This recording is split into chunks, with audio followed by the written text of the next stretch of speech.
हिमाचल प्रदेश लोक निर्माण विभाग सब डिवीजन निरमंड।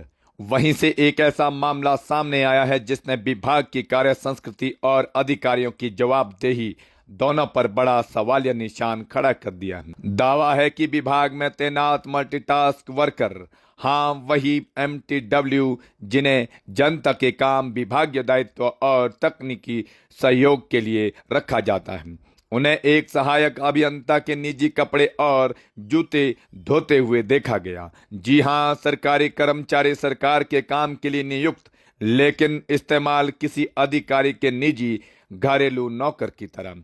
यह सिर्फ गैर जिम्मेदारी नहीं, ये नियमों का खुला उल्लंघन है, यह सरकारी तंत्र का दुरुपयोग है और सबसे बढ़कर यह मानव गरिमा का अपमान है। विभागीय नियम साफ साफ कहते हैं, कोई भी सरकारी कर्मचारी, चाहे MTW हो या कोई और, किसी अधिकारी के निजी, घरेलू या व्यक्तिगत काम में नहीं लगाया जा सकता। लेकिन अगर आरोप सही है तो सवाल उठता है, क्या अधिकारी खुद को नियमों से ऊपर समझते हैं? क्या विभागीय पद किसी की निजी सेवा करवाने का लाइसेंस है, या फिर सरकारी कर्मचारी बस आदेश मानने को मजबूर इंसान?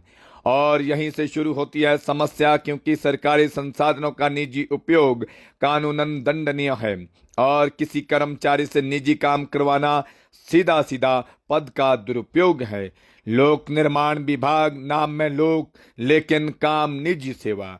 स्थानीय लोग भी भड़के हुए हैं। उनका कहना है MTW को जनता के काम के लिए रखा जाता है, किसी अधिकारी की अलमारी भरने के लिए नहीं। और उनकी नाराजगी जायज है, क्योंकि जब सरकारी कर्मचारी जनता की सेवा के बजाय किसी के निजी कपड़े धोने में लगे हो तो जनता का काम कौन करेगा? सड़कें, भवन, मरम्मत, इन सब की जिम्मेदारी कौन निभाएगा? यह सिर्फ एक घटना नहीं, ये उस सोच का प्रतिबिंब है जो सरकारी व्यवस्था में धीरे धीरे जहर की तरह फैलती है, जहां पद को शक्ति समझ लिया जाता है और कर्मचारी को अधीनस्थ नहीं बल्कि निजी संपत्ति।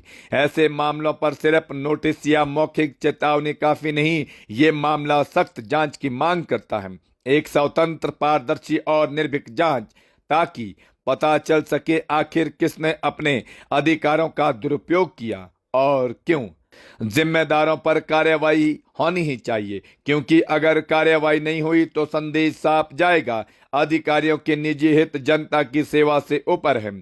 सरकारी कर्मचारी जनता की सेवा के लिए होते हैं, ना कि किसी के निजी कपड़े धोने के लिए। नियमों का सम्मान, कर्मचारियों का सम्मान, दोनों ही प्रशासन की सबसे बड़ी जिम्मेदारी है।